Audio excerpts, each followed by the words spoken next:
Hi friends, कैसे हो आप सब? बिल्कुल मस्त। तो देखो, अब हम डिस्कस करेंगे कंप्यूटर से रिलेटेड इंपॉर्टेंट क्वेश्चनों पर डिस्कशन करेंगे। ठीक है, इनमें से कुछ क्वेश्चन है जो मेरे खुद के द्वारा बनाए हुए क्वेश्चन है, बहुत इंपॉर्टेंट क्वेश्चन है। और ध्यान रखना है आपको कि यहाँ से क्वेश्चन आने के पूरे चांस है, क्योंकि क्वेश्चन यहीं से बनते हैं।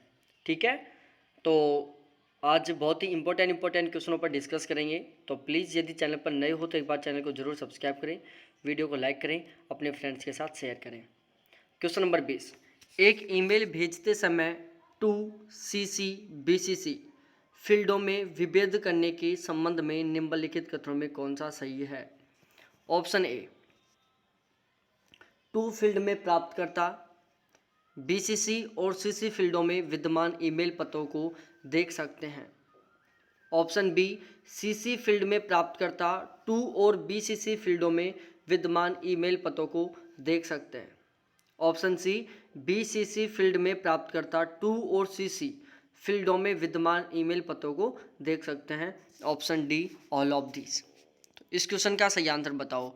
देखो, एक इन्फॉर्मेशन दे दूं, आज की जो मेरी क्लास है वो ज़्यादा लंबी नहीं चला पाऊंगा, क्योंकि आज मैं कुछ ज़्यादा बिजी हूँ। इस वजह से थोड़ा सा काम है, आज बिजी नहीं हूँ, थोड़ा सा काम है, इस वजह से ज़्यादा लंबी क्लास नहीं चलेगी। तो मैं कैसे भी एडजस्ट करके और ये कुछ क्वेश्चन लेके आया हूँ, तो इसलिए ज़्यादा लंबी क्लास नहीं रहेगी हमारी आज की। और ठीक है, तो देखो यहाँ पर क्या होगा, बिल्कुल सिंपल सा क्वेश्चन है, बहुत शानदार सी बात पूछ के यहाँ पर। तो देखो, यहाँ पर जो ऑप्शन सी है वो बिल्कुल सही आंसर है, ऑप्शन सी। ठीक है, बीसीसी फील्ड में प्राप्तकर्ता टू और सीसी फील्डों में विद्यमान ईमेल पतों को देख सकते हैं। ठीक है, तो सबसे पहले हम बात करते हैं ईमेल में कुछ जो कीवर्ड्स होते हैं, स्टेप होती है ईमेल में। जब हम कोई भी ईमेल लिखते हैं तो उसमें कुछ स्टेप होती है जिनके बारे में डिस्कस करते हैं। सबसे पहले होता है ईमेल हेडर। ईमेल हेडर क्या होती है कि ईमेल की जो पहली 5-6 पंक्तियां होती हैं उनको ईमेल हेडर कहते हैं। ठीक है, जो ईमेल की जो स्टार्टिंग की 5-6 लाइन होती है उनको ईमेल हेडर कहते हैं। और उसके बाद जो फ्रॉम होता है, फ्रॉम में क्या करते हैं, प्रेषक का पता होता है। जैसे सपोज डेट हम मेल सेंड कर रहे हैं तो फ्रॉम में हम अपना एड्रेस लिखेंगे। ठीक है, टू में हम उसका एड्रेस लिखेंगे जिसको हम मेल भेज रहे हैं। डेट, ठीक है, सबसे पहले फॉर्म, उसके बाद डेट, फिर टू, फिर सब्जेक्ट। सब्जेक्ट में क्या होता है, हमारा जो भी हम टॉपिक से रिलेटेड, जिस भी टॉपिक से रिलेटेड हम मेल भेज रहे हैं उससे रिलेटेड जो भी इंपॉर्टेंट बात है वो लिखते हैं उसमें। उसके बाद होता है बीसीसी। ठीक है, बीसीसी का फुल फॉर्म होता है ब्लाइंड कार्बन कॉपी। ब्लैक नहीं है, ब्लाइंड है, ब्लाइंड कार्बन कॉपी। सीसी, इसका फुल फॉर्म होता है कार्बन कॉपी। तो बीसीसी का फुल फॉर्म होता है ब्लाइंड कार्बन कॉपी। वे लोग जो संदेश प्राप्त कर पाते हैं लेकिन उसकी जानकारी संदेश प्रेषक दूसरों को नहीं देना चाहता। बीसीसी का फुल फॉर्म होता है ब्लाइंड कार्बन कॉपी। और इसमें वे लोग जो संदेश प्राप्त कर पाते हैं लेकिन इसकी जानकारी प्रेषक किसी अन्य दूसरों को नहीं देना चाहता। कार्बन कॉपी में वे आते हैं, वे प्राप्तकर्ता होते हैं जिनको भी हम जानकारी देना चाहते हैं लेकिन वे हमारे लक्षित प्राप्तकर्ता नहीं होते। ठीक है, तो ध्यान में रखना, बीसीसी में क्या होता है, ब्लाइंड कार्बन कॉपी में क्या होता है, हम उनको छुपा के रखते हैं। ठीक है, हम उनको इन्फॉर्मेशन तो देना चाहते हैं लेकिन हम उन्हें छुपा कर रखते हैं जिससे दूसरों को पता न चल जाए। ठीक है, सीसी कार्बन कॉपी, इसमें क्या होता है कि हम उन्हें मेल भेजना चाहते हैं, हमें उन्हें जानकारी देना चाहते हैं लेकिन वो हमारे लक्षित नहीं होते। हम उन्हें टारगेट लेकर ऐसे नहीं करते कि हम उन्हें मेल भेजेंगे। कई बार ऐसा नहीं होता है कि चल यार उसको भी जानकारी मिल जाएगी, अच्छी बात है, तो हम ऐसा चाहते हैं किसी के साथ कि यार इसको भी जानकारी मिल जाएगी इसके साथ साथ। तो ऐसे कैंडिडेटों को हम किस में ऐड करते हैं, कार्बन कॉपी में। और कुछ ऐसे लोग जिनको हम मेल भेजना चाहते हैं लेकिन हम उनके बारे में किसी अन्य आदमी को या दूसरों को नहीं बताना चाहते, वो होते हैं बीसीसी। उसके बाद होता है ग्रीटिंग, जिसमें अभिवादन होता है, टैक्स जिसमें हम संदेश लिखते हैं, सिग्नेचर जिसमें हस्ताक्षर होते हैं। उसके बाद अगला क्वेश्चन, निम्नलिखित में से किसको द्वितीयक भंडारण का एक रूप नहीं माना जाता? RAM, floppy disk, optical disk और फ्लैश ड्राइव। बहुत शानदार सा क्वेश्चन है रैम। देखो, रैम और रोम दोनों क्या है? प्राइमरी मेमोरी हैं, प्राथमिक मेमोरी हैं। हम अब इसके बारे में पढ़ लेते हैं थोड़ा थोड़ा। देखो सबसे पहले सेकेंडरी मेमोरी की बात हुई है, तो सेकेंडरी मेमोरी को एक्सक्यूटिव मेमोरी भी बोलते हैं, बाह्य मेमोरी बोलते हैं इसको। जो द्वितीयक मेमोरी होती है उसको बाह्य मेमोरी भी बोलते हैं, एक्सक्यूटिव मेमोरी भी बोलते हैं। ठीक है, और ये है जो कंप्यूटर में अलग से जोड़ा जाता है। सेकेंडरी मेमोरी कंप्यूटर में अलग से जोड़ी जाती है, ये कंप्यूटर का भाग नहीं होती। जो सेकेंडरी मेमोरी होती है वो कंप्यूटर का भाग नहीं होती। इसमें जो डाटा स्टोर किया जाता है वह स्थायी होता है। जो सेकेंडरी मेमोरी में हम डाटा स्टोर करते हैं वो बिल्कुल परमानेंट होता है, उसके ऊपर लाइट के जाने, लाइट के आने का कोई प्रभाव नहीं पड़ता। ठीक है, कंप्यूटर के बंद होने का किसी भी प्रकार का इसके ऊपर प्रभाव नहीं पड़ता। मतलब प्रभाव का मतलब ये है कि लाइट जाने पर या फिर लाइट जाने पर, कंप्यूटर बंद होने पर यह मेमोरी डिलीट नहीं होती है। इसको यूजर द्वारा डिलीट किया जा सकता है, इसको हम जिस दिन चाहें उस दिन डिलीट कर सकते हैं। प्राइमरी मेमोरी की अपेक्षा डाटा एक्सेस करने की गति धीमी होती है, लेकिन जो डाटा एक्सेस करने की जो स्पीड होती है वो इसकी प्राइमरी मेमोरी की तुलना में कम होती है, लेकिन जो स्टोरेज कैपेसिटी होती है वो प्राइमरी मेमोरी की तुलना में अधिक होती है। अब भाई जो प्राइमरी मेमोरी थी उसको 4 भागों में डिवाइड किया गया है, सॉरी जो सेकेंडरी मेमोरी है उसको 4 भागों में डिवाइड किया गया है। ठीक है, अब मैं बताता हूँ 4 भाग कौन कौन से आपकी। सबसे पहले होता है मैग्नेटिक टैप, दूसरा होता है मैग्नेटिक डिस्क जिसमें फ्लॉपी डिस्क आ जाता है, हार्ड डिस्क ड्राइव आ जाता है। एक होता है ऑप्टिकल डिस्क जिसमें सीडी आता है, सीडी का फुल फॉर्म होता है कॉम्पैक्ट डिस्क। डीवीडी आता है, डीवीडी का फुल फॉर्म होता है डिजिटल वर्कस्टाइल डिस्क या डिजिटल वीडियो डिस्क। इसके अलावा एक ब्लू रे आता है, एक यूएसबी फ्लैश ड्राइव आता है। तो ये टोटल 4 प्रकार हैं सेकेंडरी मेमोरी के।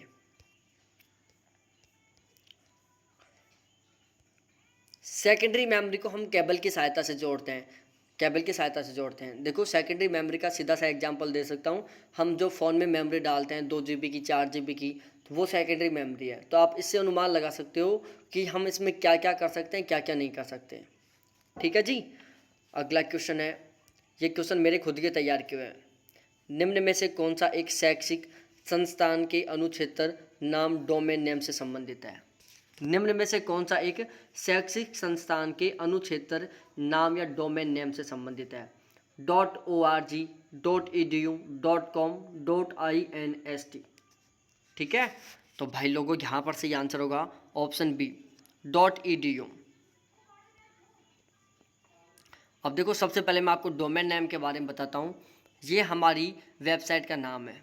ठीक है, डोमेन नेम क्या होता है? हमारी वेबसाइट का नाम होता है जिसके आधार पर वेबसाइट को खोजने एवं पहचानने का काम किया जाता है। जैसे हमारा नाम होता है, जैसे मेरा नाम अजय, आपका नाम प्रिया है, आपका नाम सुमन है, आपका नाम प्रीति है, आपका नाम विजय, आपका नाम परमजीत है। जो भी नेम है हमारी क्या है? नाम एक पहचान है, नाम के द्वारा हमें पहचाना जाता है, नाम के द्वारा हमें खोजा जाता है। बिल्कुल सेम है, जो वेबसाइट होती है उसका भी एक नाम होता है, उसकी एक पहचान होती है, और वेबसाइट का नाम और पहचान क्या होता है? डोमेन नेम होता है। ठीक है, और डोमेन नेम बिल्कुल अलग होता है, हर वेबसाइट का एक अलग डोमेन नेम होता है। जैसे हमारा नाम अलग अलग होता है ना, किसी का प्रिया, किसी का संजय, किसी का अंजय, किसी का जो भी अलग अलग नाम होता है, बिल्कुल उसी तरीके से डोमेन नेम भी अलग अलग होता है। कंप्यूटर आईपी एड्रेस का उपयोग करते हैं। ठीक है, कंप्यूटर आईपी एड्रेस का उपयोग करते हैं। एग्जाम्पल है जैसे www.example.com। ठीक है, ये क्या है? डोमेन नेम है एक। ठीक है, आईपी एड्रेस क्या होता है? 208। देखो आईपी एड्रेस के बारे में थोड़ा सा बता देता हूँ मैं एक बार। देखो आईपी एड्रेस की 4 भाग होते हैं। आईपी एड्रेस की फुल फॉर्म बताता हूँ। सबसे पहले आईपी एड्रेस का फुल फॉर्म होता है इंटरनेट प्रोटोकॉल एड्रेस। अब आईपी एड्रेस को टोटल 4 भागों में डिवाइड किया गया है, और जो ये चारों भाग होते हैं 0 से 255 के बीच में होते हैं। ठीक है, 0 से 255 के बीच में होते हैं। यदि 255 से ऊपर जाता है, जैसे 256 आता है, तो वो आईपी एड्रेस नहीं होता। अब इसके जो चारों भाग होते हैं वो पॉइंट के द्वारा अलग होते हैं। ठीक है, ये बातें आपको ध्यान में रखनी है। अब 2 प्यारी प्यारी बातें हैं, मैं बता देता हूँ, उपयोग करने से पहले डोमेन नेम पंजीकृत होना चाहिए। ठीक है, प्रत्येक डोमेन नाम यूनिक होना चाहिए। यूनिक का मतलब होता है अलग होना चाहिए। हर वेबसाइट का डोमेन नाम यूनिक होता है। अब यहाँ पर मैं कुछ डोमेन नेम्स के एग्जाम्पल बताता हूँ, थोड़ा ध्यान से पढ़ना सभी के सभी। जैसे याद करने का तरीका भी बताऊँगा, कुछ याद नहीं करना। .com कॉमर्शियल, कॉम को अलग कर दिया। इंटरनेट, नेट को अलग कर दिया। ठीक है, इंटरनेट का नेट डोमेन बन गया।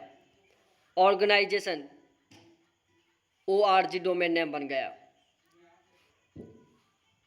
ORG डोमेन नेम बन गया। एजुकेशन, EDU डोमेन नेम बन गया। गवर्नमेंट, GOV डोमेन नेम बन गया। इंटरनेशनल, INT डोमेन नेम बन गया। मिलिट्री, MIL डोमेन नेम बन गया। मोबाइल फ़ोन का डोमेन नेम क्या होता है? मोबी। ठीक है जी, यहीं से बन रहे सारे के सारे। इंडिया, IN डोमेन नेम बन गया। ऑस्ट्रेलिया, AU डोमेन नेम बन गया। United state, US domain name बन गया। जापान, JP डोमेन नेम बन गया। चाइना, CN डोमेन नेम बन गया। ठीक है, तो ये जो डोमेन नेम है वो शब्द से ही निकल रहे हैं। ठीक है, तो आपको अब कन्फ्यूज नहीं होना है। स्पेलिंग के आधार पर आप अनुमान लगा सकते हो, जैसे US यूनाइटेड स्टेट हो गया, IN इंडिया हो गया, CN चाइना हो गया, और इसके अलावा GOV गवर्नमेंट हो गया, मिलिट्री हो गया, मोबाइल फ़ोन हो गया, इंडिया हो गया। तो इस तरीके से ये जो डोमेन नेम होता है वो उस शब्द से निकाला गया है। ठीक है, तो इनमें आप कभी भी कंफ्यूज मत होना। ठीक है, और यदि PDF लेनी हो तो PDF ले लेना इन नंबरों पर मेरे से चैट करके, 78 91 35 04 70। थोड़ा सा आगे 2-4 क्वेश्चन और देख लेते हैं हम। वेब पृष्ठ पते के लिए क्या नाम है? वेब पृष्ठ या पते एड्रेस के लिए क्या नाम है? तो ये है भाई साहब URL। ठीक है, URL का फुल फॉर्म होता है universal research URL locator, uniform research locator, uniform research locator. Universal पढ़ लेते हैं कुछ लोग। URL का full form uniform research locator. URL क्या है? URL क्या है भाई साहब? किसी भी डॉक्यूमेंट या वेब पेज का www पर एड्रेस। www का मतलब है वेबसाइट पर। www का फुल फॉर्म क्या होता है? World wide web. www का फुल फॉर्म क्या है? World wide web. निम्नलिखित में से URL में किस पैरामीटर का होना आवश्यक है? एक, प्रोटोकॉल आइडेंटिफायर, अद्वितीय डोमेन नाम, www. अद्वितीय domain name, protocol identifier, www. और अद्वितीय डोमेन नेम। बताओ भाई लोगों, यहाँ पर सही आंसर क्या होगा? यहाँ पर होगा प्रोटोकॉल आइडेंटिफायर, www. और अद्वितीय डोमेन नेम। ईमेल एड्रेस में 2 भाग होते हैं। पहला भाग यूजर नेम होता है जो दूसरे भाग से @ द्वारा अलग होता है। तो दूसरा भाग क्या होता है? तो भाई दूसरा भाग क्या होता है? दूसरा भाग होता है डोमेन नेम होता है, जैसे gmail.com। निम्नलिखित डोमेनों में से किसे अनुलाभकारी व्यापार हेतु प्रयोग किया जाता है? व्यापार के लिए प्रयोग किसको किया जाता है भाई साहब? बताओ। व्यापार के लिए कॉमर्शियल व्यापार। ठीक है, .com। किसी भी डोमेन नेम के अंतिम 3 अक्षर क्या दर्शाते हैं? बताओ, किसी भी डोमेन नेम के अंतिम 3 अक्षर क्या दर्शाते हैं? ऑर्गेनाइजेशन। निम्नलिखित कथनों को पढ़ो। पहला, इंटरनेट द्वारा उपयोग की जाने वाली DNS। सबसे पहले DNS की फुल फॉर्म बता दूं, डोमेन नेम सिस्टम। प्रणाली कंप्यूटर को अन्य कंप्यूटरों की पहचान करने की अनुमति देती है।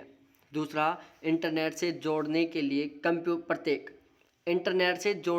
प्रत्येक कंप्यूटर को एक अद्वितीय संख्यात्मक कोड की आवश्यकता होती है, जिसे IP एड्रेस के रूप में जाना जाता है। बताओ यहाँ पर सही आंसर क्या होगा। तो देखो यहाँ पर सही आंसर है दोनों बातें सही हैं। ठीक है जी, दोनों बातें सही हैं। आईपी का फुल फॉर्म है इंटरनेट प्रोटोकॉल।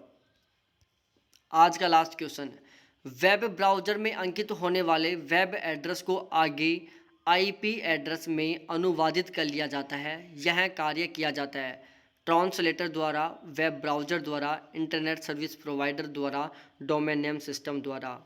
तो भाई लोगों ये काम कौन करता है, डोमेन नेम सिस्टम करता है, ऑप्शन टी। ठीक है, तो मैंने आज बता दिया था, आज मैं थोड़ा बिजी हूँ इस वजह से मैं लंबी क्लास नहीं ले पाया। और ठीक है, तो आप सभी को बहुत बहुत धन्यवाद क्लास देखने के लिए, और प्लीज़ मेरे साथ रेगुलर जुड़े रहें। ऑलवेज क्लासेस चलेंगी मेरी। जिस दिन ज़्यादा बिजी रहता हूँ उस दिन थोड़ा कम टाइम पे ले लेता हूँ, बाकी मैं क्लास पूरी की पूरी लेने की कोशिश करता हूँ। जब बहुत ही ज़्यादा सीरियस कंडीशन हो जाती है कि भाई आज तो मैं किसी हाल में नहीं ले पाऊँगा, तब नहीं ले पाता, अदरवाइज मैं क्लास लेने की पूरी कोशिश करता हूँ। ठीक है, हो सकता है क्लास थोड़ी छोटी हो जाए लेकिन क्लास ज़रूर लेता हूँ। थैंक्स देखने के लिए सभी को, बाय।